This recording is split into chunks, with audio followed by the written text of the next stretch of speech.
The U.S. market surged last night, with the Nasdaq rising more than 12%. Sky's Gurpreet Narwan explains.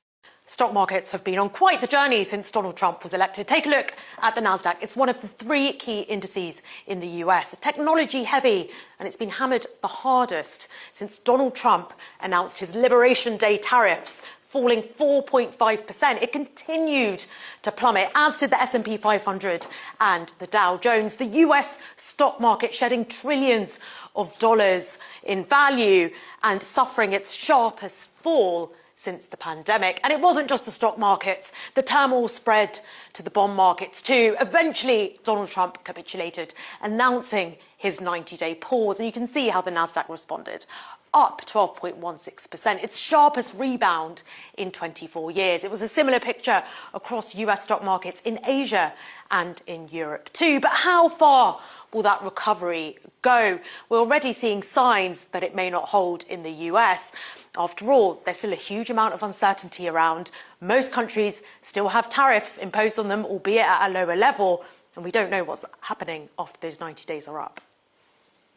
So we had had a few days of market turmoil by now. We were trying to get used to it.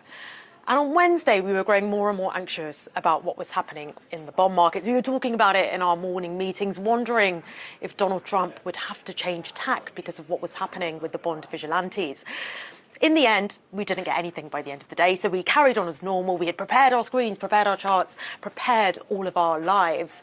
And I'd left the office, I was on my way home, and suddenly I saw a flash on my phone that Donald Trump had announced a 90-day pause, and it meant that we all had to go back to the office, a really long night, trying to explain what he'd done in this latest move.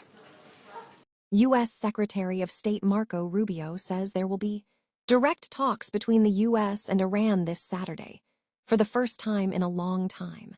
An important meeting, thanks to you, is going to happen on Saturday. For the first time in a long time, there'll be direct talks between Ambassador Woodcock and a top-level leader in Iran. We hope that'll lead to peace. You've been very clear what Iran is never going to have is a nuclear weapon. And I think that's what led to this meeting, and we'll wait for him to come back from it, and we're hopeful about that. I would also say that we are receiving, and I think the Department of Homeland Security can confirm this, historic cooperation from countries all over the world. Number one, in taking back their citizens. Every country in the world has to take back people that are illegally in another country. And we have countries that refuse to do it or will kind of ignore our calls. All of them are doing it. The ones that are not are paying a price. And we've also found cooperation in other countries that are willing to take some of these people, some very dangerous criminals. What are Rachel Reeves' options in the face of Trump's tariffs? Bate Rigby takes Harriet Harman and Ruth Davidson through what the chancellor might do next. What we're going to see in the next few weeks is a few things. Number one, it will be, can we get the deal done? The second thing is immediate support for sectors. So you saw an announcement this week about electrical vehicles. I think that they are trying to work with business to work out what support needs to be given to try and offset some of the worst effects of these tariffs coming in.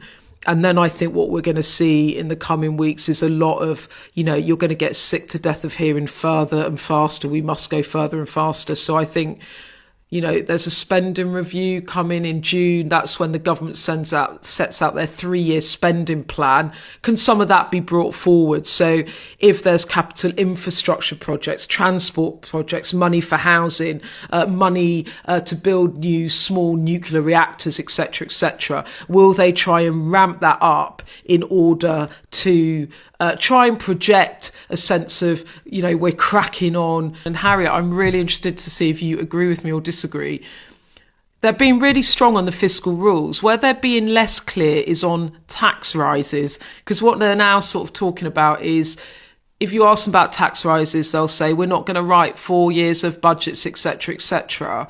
But, the government might have to find other sources of funding if the economy shrinks. That is fair, isn't it? And if she rules out fiscal rules, changing those, i.e. borrowing more, there's only two other routes to go, and that's either tax rises or spending cuts. My suspicion is, my instinct is, that she will be less likely to want to raise extra in tax and more predisposed to keep cutting the increase in public spending. And I don't think she'll break the fiscal rules.